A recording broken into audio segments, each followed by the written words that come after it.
Namaskar. A warm welcome to World News and Indian Perspective on All India Radio. This is Saira Mushtaba, and with me is Raghu, bringing glimpses of the major developments of the day from across the globe.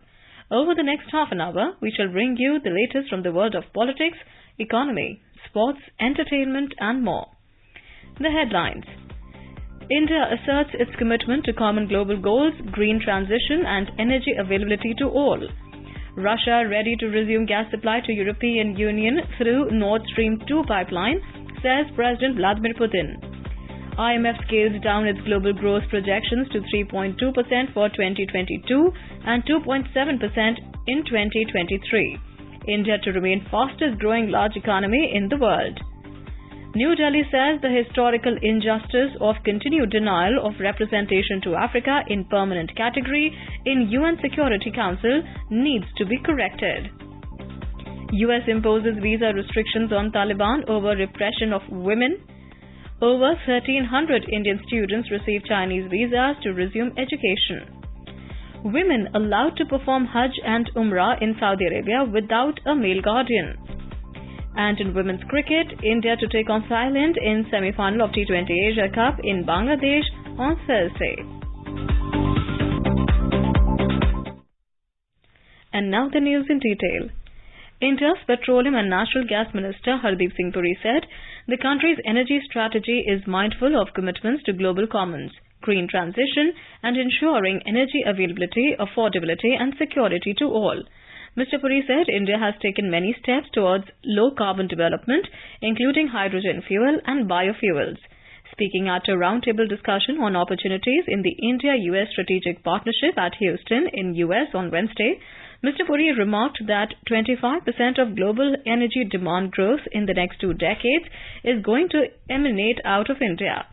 Mr. Puri stressed the immense potential between the two countries in green energy and said that it is being furthered by collaboration with the private sector in both the countries. India's Finance Minister Nirmala Sitharaman has said during its year-long presidency of the G20 group of developed and developing nations, India will prioritize strengthening multilateral institutions. Ms. Sitharaman said multilateral institutions need to be strengthened and the capacity to deal with pandemics or any such future stressful global developments will have to be improved. The finance minister said this at an event organized by a prominent think tank in Washington during her visit for the annual meetings of the IMF and World Bank. India will assume the presidency of the G20 for 1 year from the 1st of December this year to the 30th of November next year. The Indian Finance Minister also said India is talking to different countries to adopt the RuPay payment system. She said Singapore and the UAE have expressed their interest in RuPay. The International Monetary Fund has scaled down its projection for global growth for 2022 and 23. In the World Economic Outlook 2022 report, the global growth is forecast to be slow compared to 6% in 2021. To 3.2% in 2022 and 2.7% in 2023. This will be the weakest growth since 2001 except for the global financial crisis and the acute phase of the pandemic. The IMF said that the world's greatest economies, US, China and the Euro area will continue to stall. However, India will remain the fastest growing large economy in the world. But the report has cut down India's GDP growth forecast to 6.8% for financial year 2023.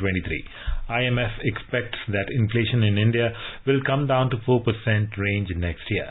It said that global inflation will likely peak at 9.5% this year before slowing to 4.1% by 2024.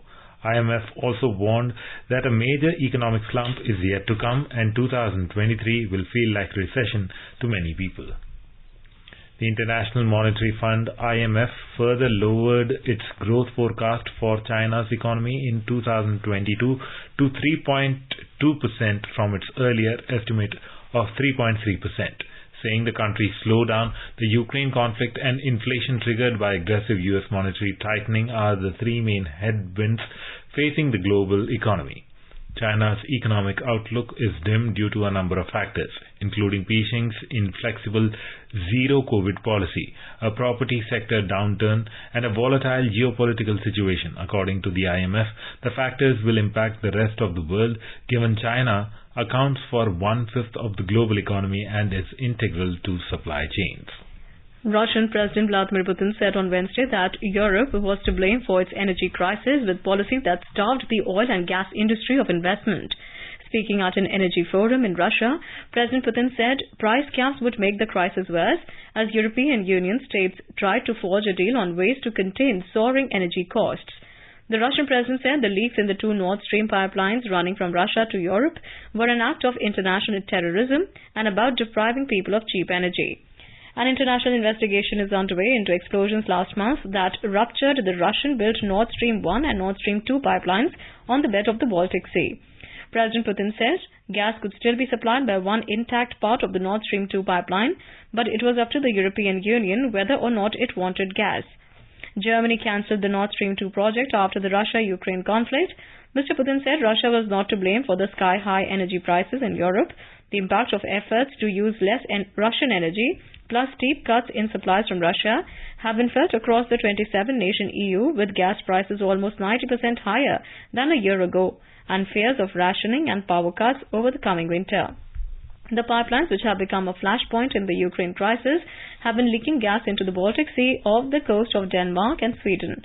Europe suspects an act of sabotage that Moscow blames on the West, suggesting the US stood to gain. Russian security forces have nabbed 8 people in connection with Saturday's explosion on a key bridge linking Russia to Crimea. Its Federal Security Service, or FSB, said 5 of those held were Russians, while the others were Ukrainian and Armenian. It said Kyiv was behind the attack, but a Ukrainian official described Russia's investigation as baseless. The blast on the Crimea bridge was a powerful symbolic blow to Russian President Vladimir Putin, who opened the bridge in 2018, 4 years after Russia's annexation of Crimea. India has said that terrorist outfits posing threats to the security of Africa deserve the attention of the UN Security Council UNSC. India's permanent representative to the United Nations, Ruchira Kamboj, said that offering external solutions to African problems without the involvement of Africans have not served their interest. She said that Africa will remain India's top priority. The activities of the United Nations, the African Union, and sub-regional organizations should complement each other while keeping their respective core mandates intact. Collective efforts should be geared towards regional diplomacy, mediation, reconciliation, and security sector reforms for securing lasting peace in the continent. Ms. Kamboj said, continuing denial to Africa of representation in the permanent category of membership in this council is a historical injustice that needs to be corrected sooner than later. Ms. Kamboj also demanded attention from the international community to the peace-building initiatives in Africa. Terrorist outfits like armed groups deserve the priority attention of the Council in their response to addressing security threats confronting Africa today. African states face persistent threats of terrorism from groups affiliated with the Al-Qaeda and Daesh. Capacity constraints and lack of financial resources have, however, become major impediments in the fight against terrorism. Initiatives such as ATMIS, the G5 Sahel Joint Force, the South African Development Community Mission in Mozambique, and the Multinational Joint Task Force need more encouragement from the international community. In today's Hotspot section, we bring for you news commentary on news. India's External Affairs Minister cement ties with trans-Tasman neighbours.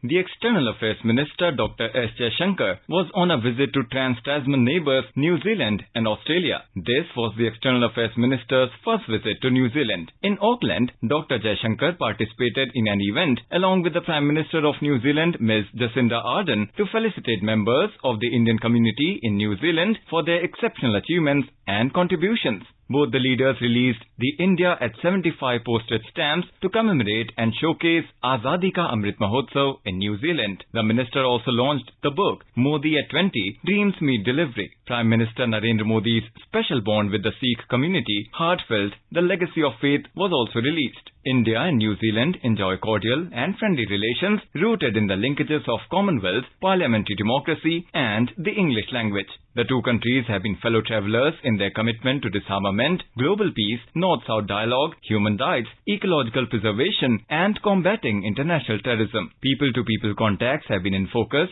since migration from India to this country began at the turn of the last century, and a sizable population of Indian origin has made New Zealand its permanent home. New Zealand has identified India as a priority country in its opening doors to India policy. External Affairs Minister and Prime Minister of New Zealand Jacinda Ardern held extensive talks regarding strengthening bilateral cooperation through focused engagement in areas of strength. External Affairs Minister held a bilateral meeting with Ms. Nanaya Mahuta, Minister of Foreign Affairs of New Zealand, in Auckland. The two ministers discussed and reviewed the entire gamut of bilateral relations. He interacted with several ministers, including Ms. Priyanka Radhakrishnan, Minister for the Community and Voluntary Sector, Diversity, Inclusion and Ethnic Communities and Youth. Ms. Radhakrishnan is the first person of Indian origin to become a minister in New Zealand. In Wellington, Dr. Jaishankar inaugurated the newly constructed building of the High Commission of India. In Australia, Dr. Jaishankar visited Canberra and Sydney. He met Australian Deputy Prime Minister and Defence Minister Richard Marles. He also had interactions with the Australian Navy, the media and think tanks, including the Lowy Institute in Sydney. The minister and his Australian counterpart Penny Wong held very useful, very productive and very comfortable discussions.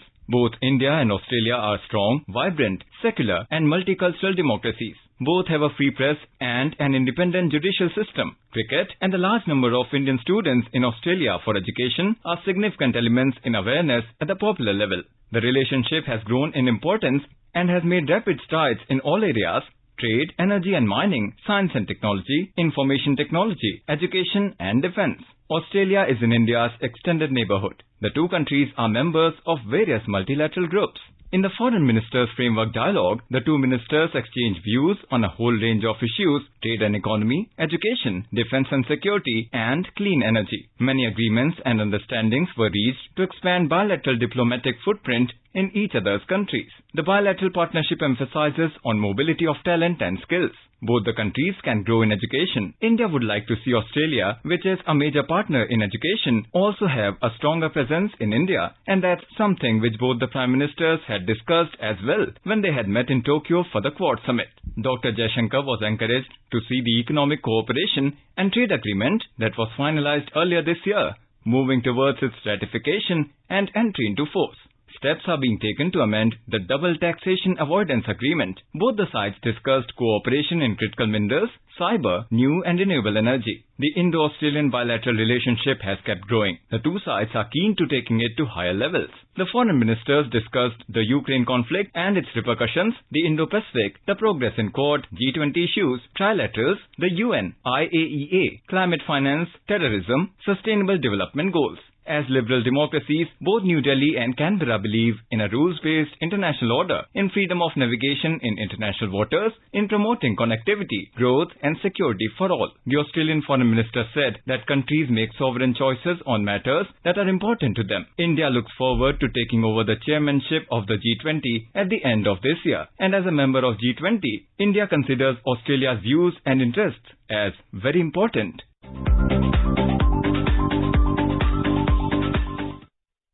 This is All India Radio giving you the world news. For quick news updates round the clock, follow us on Twitter at AIR News Alerts. Welcome back.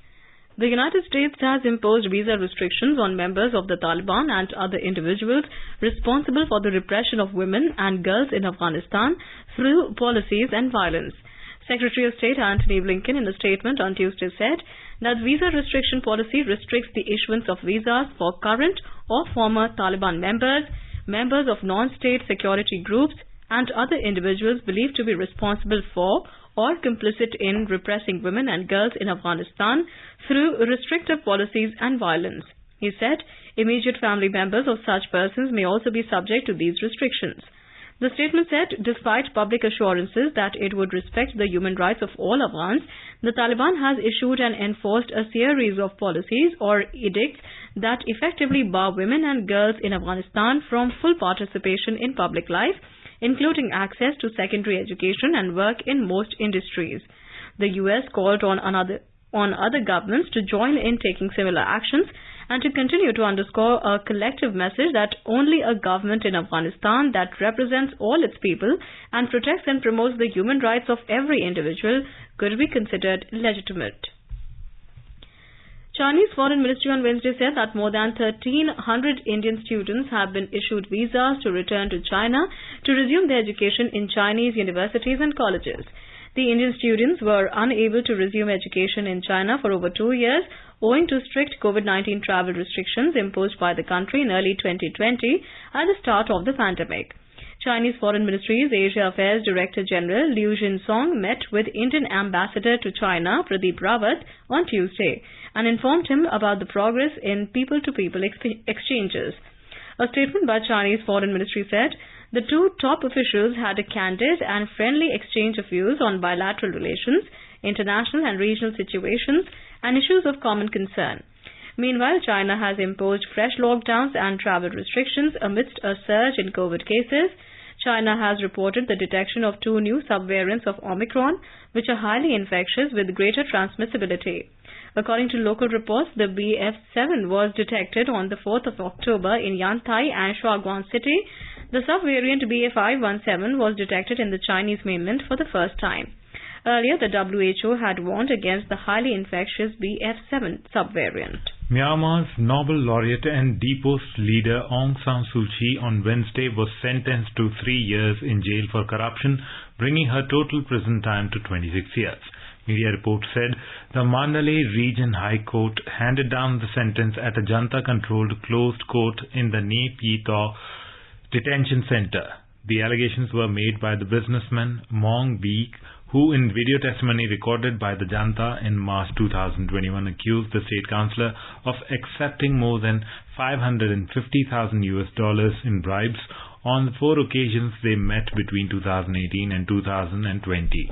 Notably, prior to Wednesday's ruling, the court had sentenced a total of 23 years in imprisonment for 12 other convictions, and after the recent verdict, the total prison time went to 26 years. Myanmar's military detained Suu Kyi in February last year as it seized power in the country. Myanmar's military leader, Senior General Min Aung Hlaing, is the one who led a coup against an elected civilian government in 2021 and detained Aung San Suu Kyi over alleged election irregularities. Women across the world need not be accompanied by a male guardian or mehram to perform Hajj or Umrah in Saudi Arabia. The decision was announced by Saudi Arabia's Minister of Hajj and Umrah, Tawfiq bin Fawzan Al Rabia, at a press conference held at the Saudi Embassy in Cairo and applies to female pilgrims from all countries visiting the kingdom.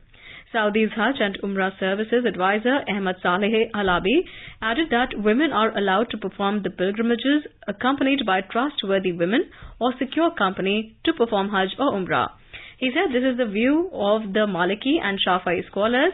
Meanwhile, writer Fatin Ibrahim Hussain, a former advisor to the Minister of Hajj, said that the facilities for pilgrims fall in line with the Saudi Vision 2030. She said allowing women to perform Umrah without the condition of a mehram makes life easier for them because many have difficult social conditions and may not find a mehram, or it may cost them a lot, while they are eager to perform Umrah. On the strict measures taken by Saudi Arabia to ensure the safety of women, she said security has extended throughout the kingdom and in all means of transportation and at ports, giving women full protection. The annual Hajj pilgrimage, which Muslims are required to do at least once in their lifetime, forms the 5th pillar of Islam. In contrast, Umrah can be done any time of the year and is regarded as a smaller pilgrimage. All India Radio is celebrating 75 years of freedom with the series Azad Bharat Ki Baat Akashwani ke saath. It showcases the journey of India since independence in various walks of life through the storytelling of All India Radio. In today's episode, we will bring you the story of the great personalities who received the Dada Saheb Phalke Award from 2001 onwards.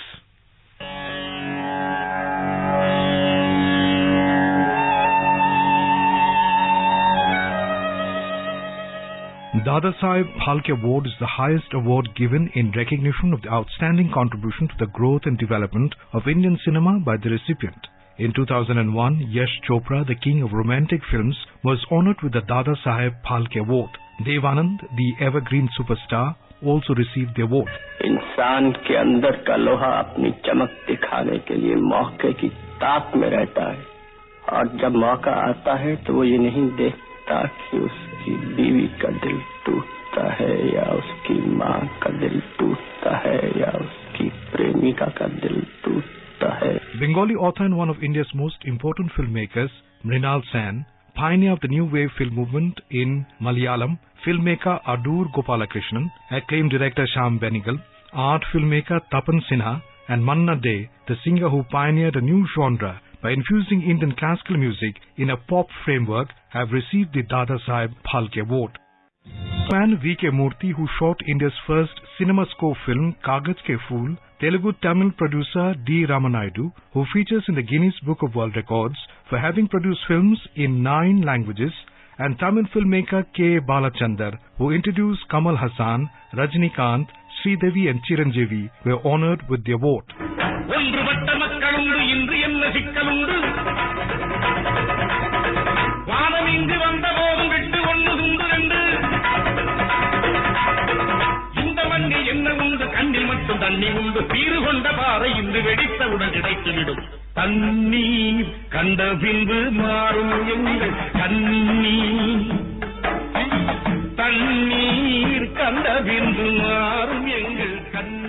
Bengali actor Soumitra Chatterjee, first Indian film personality to be conferred with the Commandeur at the Ordre des Arts et des Lettres, France's highest award for artists. তার ভেতরে মহৎ একটা কিছু করার ক্ষমতা আছে, সম্ভাবনা আছে, কিন্তু করছে না কিন্তু সেটি শেষ কথা না, সেটি ট্র্যাজেডিও নয়। সে মহৎ কিছু করছে না, তার দারিদ্র যাচ্ছে না, তার অভাব মিটছে না, কিন্তু তা সত্ত্বেও সে জীবন বিমুখ হচ্ছে না, সে পালাচ্ছে না, এসকেপ করছে না, সে বাঁচতে চাইছে, সে বলছে বাঁচার মধ্যে সার্থকতা। Recipients of this prestigious award so far also include Hindi actor Pran, Hindi lyric writer Gulzar, actor-producer Shashi Kapoor, national star Manoj Kumar, who is fondly called Bharat Kumar, Telugu filmmaker K. Vishwanath, Hindi actor Vinod Khanna, first angry young man of Indian cinema and Shahenshah of Bollywood, Amitabh Bachchan, was honored with the award for the year 2018. Vijay Dinanath John, पूरा नाम, बाप का नाम Dinanath John, माँ का नाम Suhasini John, गांव मांडवा, उम्र 36 साल 9 महीना 8 दिन, 16 घंटा चालू है. Superstar Rajnikant received the award for the year 2019. படங்களை மரல் வச்சுக்கிட்டு மியூசியம் முறுக்கிக்கிட்டு லுங்கி கட்டிக்கிட்டு நம்பியாரு கபாலி அப்படின்னு சொன்ன உடனே குனிஞ்சி சொல்லுங்க எஜுமா அப்படி வந்து நிப்பானே, அந்த மாதிரி கபாலி நினைச்சியாடா? கபாலிடா. 25 வருஷத்துக்கு முன்னாலே எப்படி போனாரோ கபாலி அப்படியே திரும்பி வந்துட்டான்னு சொல்லு.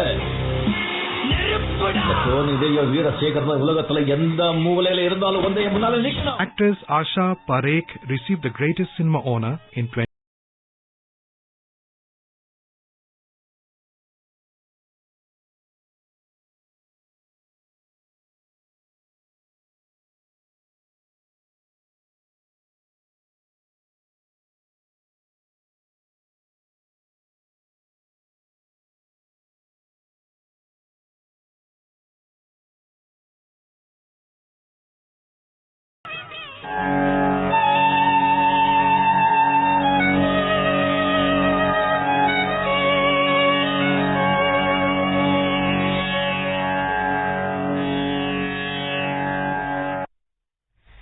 The Sensex and the Nifty on Wednesday gained more than 0.8% amid mixed cues from the global share markets. A report from the business desk.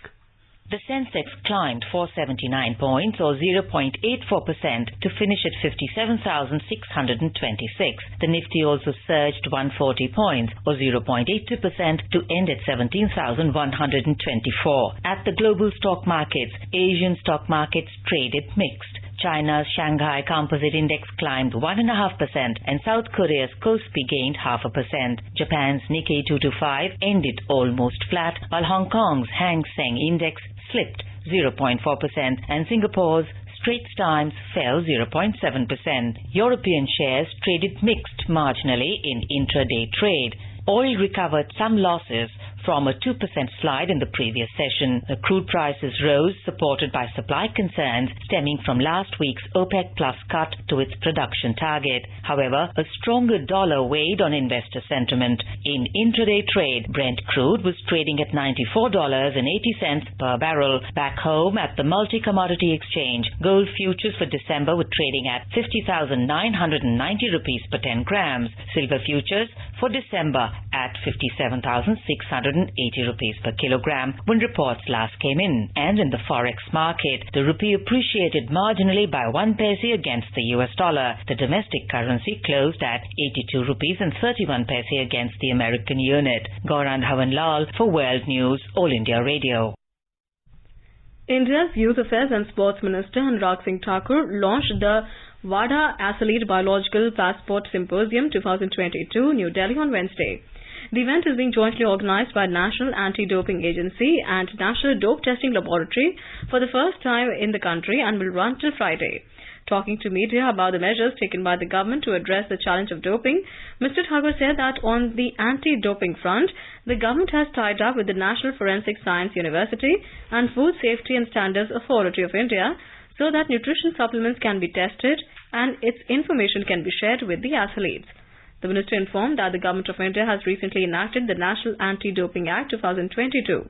This has been a long-standing goal for India's commitment towards a clean anti-doping movement.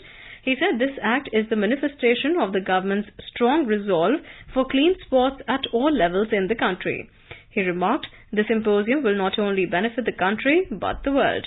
The minister said the World Anti-Doping Agency, or WADA, has a major role to play in making the sports ecosystem more transparent, and NADA executes the same process in the country. In women's cricket, India will take on Thailand in the first semi-final of T20 Asia Cup on Thursday at Sylhet International Cricket Stadium in Bangladesh. The match will start at 8:30 a.m. Indian time. The second semi-final will also be played tomorrow between Pakistan women and Sri Lankan women at the same venue from 1 p.m. Indian time. The final will be played on the 15th of this month between the winners of both the semi-finals. Now let us take a look at the major developments around the world as reported in the foreign press. The Washington Post reports large study provides powerful evidence of long COVID's lasting impact. The Guardian writes fears French fuel crisis could spread amid plans to order strikers to work. The Globe and Mail writes Canada's permanent resident application backlog is forcing thousands of skilled workers to quit and return home. South China Morning Post reports says Taiwan denies US has planned to stop Beijing taking control of key chip maker. The Wall Street Journal reports Ukraine appeals for more support from West as Russia resumes strikes, and the Japan Times writes Putin's response to Crimea bridge attack shows how much it hurt. And now a quick look at the headlines once again. India asserts its commitment to common global goals, green transition and energy availability to all. Russia ready to resume gas supply to European Union through Nord Stream 2 pipeline, says President Vladimir Putin. IMF scales down its global growth projections to 3.2% for 2022 and 2.7% in 2023. India to remain fastest growing large economy in the world. New Delhi says the historical injustice of continued denial of representation to Africa in permanent category in UNSC needs to be corrected. US imposes visa restrictions on Taliban over repression of women. Over 1,300 Indian students receive Chinese visas to resume education. Women allowed to perform Hajj and Umrah in Saudi Arabia without a male guardian. And in women's cricket, India to take on Thailand in semi-final of T20 Asia Cup in Bangladesh tomorrow. And now, before we end, let us listen to Mahatma Gandhi's favorite bhajan, Vaishnav Jan, by artists from Hungary.